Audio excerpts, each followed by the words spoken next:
Hi everyone, Georgia here with Ukraine Matters. Russia is continuing its terror aggression against the civil infrastructure of Ukraine. I'll remind you that this is a war crime, but we're going to go over the front lines and see how Ukraine is doing and whether or not we should expect something big in the coming days. And then we're going to touch upon how Ukraine is going to finalize this war. Let's begin. So first things first, let's quickly discuss the Svatove direction. Because most of the time we know that a lot of the reinforcements have been sent here for the Russian forces, and Ukrainians have been pulling out some of the troops from this area. So we should not expect that there's going to be big developments towards Svatove. Yes, Ukraine is trying to advance because it is for the Russians less prepared troops in the area, but also there is a lot of already defensive positions, and while we might laugh at individual elements such as those concrete pyramids that Russia are using, overall the situation here is not very favorable. But also we see now that slowly the frosts are coming in and the snow has already fallen on the ground, so we might expect some maneuvers maybe from Ukrainian side. The only kind of position here where action is happening is we know that Russians are being kicked out from around Avdiivka. And second, we know that Ukraine right now established effective control over the forest kind of to this south of Kreminna. That is a nice tactical position, but as I explained, this is only interesting if you're following on a tactical level what is happening. Now, last time I mentioned that fighting is happening pretty much like the southeastern axis. It is still very true. So I'm just going to quickly show where it is and then we're going to go over it. So maybe less fighting is happening around Bilohorivka, but it's happening here around Bakhmut, around south of Avdiivka and around Avdiivka as well. It's also happening here at Vuhledar and a little bit to the east of Vuhledar, Velika Novosilka and Hulyai Pole. This is where the Russians were trying to attack. They have succeeded some places, they haven't succeeded other places. But let's go over this. So heavy fighting is happening around actually Zolotarivka here. I didn't mention it, but I think it's a probing attack from the Russian side. They didn't get anywhere through in this area. Then around Soledar, Russians are trying to advance, but again, very fierce Ukrainian resistance, so didn't have any success in the area. Around Bakhmut, there was confirmation that Russia supposedly captured Opytne, but it was not this Opytne. Because in Donetsk region there is actually two Opytne, and one Opytne is here while there was fighting for it, but the second Opytne is actually all the way south near Avdiivka, and we're going to talk about it in a second. So just so you know that this part of Opytne is still, this Opytne in Donetsk region is still controlled by the Ukrainians, and right now the fighting is around Ivanhrad in this area. But as the same as we have spoken many times, Bakhmut is fine. Russians are not even close inside of the city or not even close to the encircle of the city. With the frosts coming in, it's going to be harder and harder for the Russians to advance. Moreover, there has been reports that somewhat, generally, the efforts of the Russians have been kind of flowing from the Bakhmut direction, probably because Wagner is kind of running out of steam a little bit, to now advance on the Avdiivka direction. And this is also where a lot of the troops from the Kherson Oblast are coming in. Now, this is the Opytne that I was telling you about. So Avdiivka is a major Ukrainian stronghold. If Avdiivka is captured, it's going to be really bad news for Ukrainians coming into winter. It's going to be a very unfavorable position. So Ukraine needs to basically do whatever it can to not lose Avdiivka. And they are fighting. So while Opytne right now is kind of said to be controlled by the Russians, we also know that they were pushing towards Vodyane before, and today they got pushed back from Vodyane. So it kind of happened Opytne one way, Vodyane the other way. So Ukrainians are still fighting for this. And don't think that the fighting here is over. So we're going to see, and Ukraine definitely has the resources still to defend some of these areas and taking back. Marinka, again, tactical progression, but Ukrainians are holding quite steady here. And the same can be said around Nova Mikhailivka.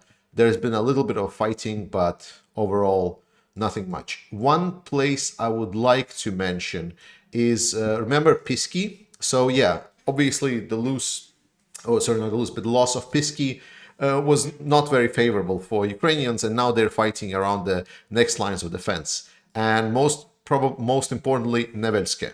And Nevelske right now is pretty much is taking the major force of attack. Russians are trying to expand from the Piski area. There is very strong defense around Pervomaiske, and there is also now defense around Nevelske. And Russians were able to capture one of the strong positions around this area, but overall, Ukrainians are still holding, and Nevelske will probably going to get reinforced in the coming days by the Ukrainian side. Losing Nevelske would not be very favorable to the positions around Pervomaiske over here.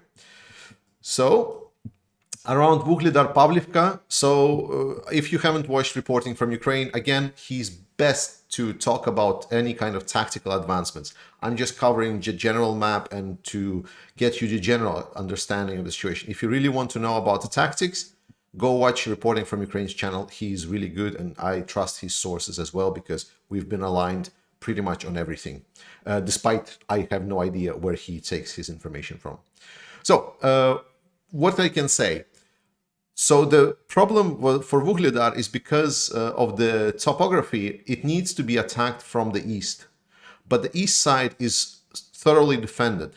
And attacking it from the south is very favorable towards Ukrainian defenders because they pretty much oversee everything around Pavlivka and approaches to Pavlivka. And while Russians were able to enter Pavlivka and now kind of are halfway through the city, the Ukrainians are pounding them with whatever they have. So it's a very unfavorable position for the Russians, and it's becoming very quickly a meat grinder for them. They're continuing to support the troops, just throwing them in directly without alteration of the plan whatsoever. Perun has been having a last video. If you don't know Perun, he's a great YouTuber, probably one of the best contents that you can watch about this war period.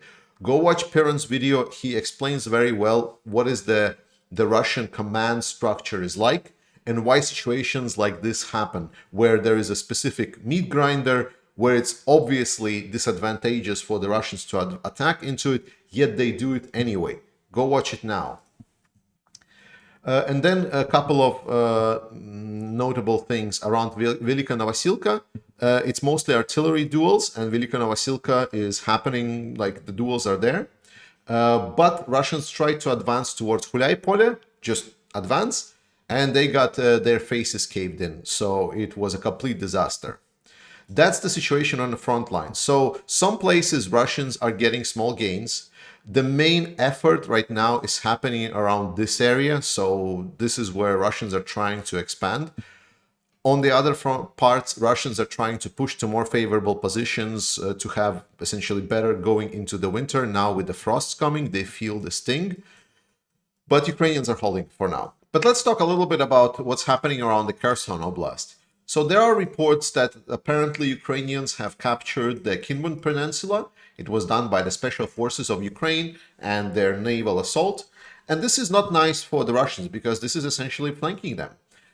But we already know that Russians have semi-given away on this land. They will try to defend it. We know that they are, and again, red for the Russians, that Russians are sending in more troops there for the meat grinder, as I said, almost Kherson 2.0. But they have pulled some of their assets a little bit further towards the southeast direction. So there is not as many important stuff in the area, such as artillery and so on. But they're still going to be sending forces to kind of defend the Dnipro area. But now they can be flanked. Now, obviously, it's not a full flank because Ukrainians, they do not have really any heavy equipment in the area. It's just the special forces. But this does open certain things. So Kinbun Peninsula was important because this was the last place where if Ukrainians would be here on Charkiv, and they would try to hit around the Sevastopol, in the Sevastopol area where the Russian Navy is, if they would try to fire their naval missile, it's just not a precise trajectory, but essentially these missiles would only fly above the water and only above the Kinburn Peninsula, they would cross some kind of land. So having some kind of anti-air assets in the area, or people with the anti-air assets, or people that can watch what's happening in Charkiv, that would not be nice for Ukraine. So now they can put their long-range missiles against the ships and pressure a little bit the ships in the Sevastopol harbor. With this said, I'm gonna cut it here. I've actually recorded a lot more, but the video just came out way too long. So I'm gonna split it into two halves again. So watch the second part tomorrow, where I'm gonna be talking how Ukraine is gonna try to finalize this war. See you next time.